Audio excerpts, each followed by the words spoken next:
আজ নিয়ে আসলাম চিকেনের একটা নতুন রেসিপি। সেই জন্য চিকেনটা ভালো করে ধুয়ে আমি তাতে প্রথমে গোলমরিচ গুঁড়ো, একটু লঙ্কার গুঁড়ো, একটু হলুদ গুঁড়ো আর নুন দিয়ে ভালো করে মাখিয়ে রেখে দিলাম।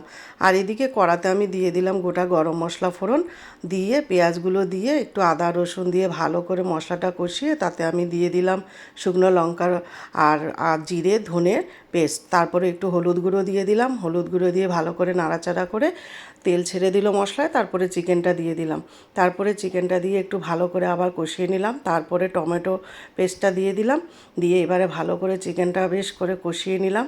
কষিয়ে নেওয়ার পরে তারপরে যখন তেল ছেড়ে দিল, তারপরে আমি তাতে দিয়ে দিলাম জল, পরিমাণ মতো জল দিয়ে তারপরে নাড়াচাড়া করে আমি আবার চাপা দিয়ে রেখে দিলাম। আর তারপরে ঝোলটা ফুটে উঠলো, দেখলাম আলুটাও গলে গেল। তারপরে একটু গরম মশলার গুঁড়ো দিয়ে আমি চিকেনটা নামিয়ে নিলাম। এই হলো আজকের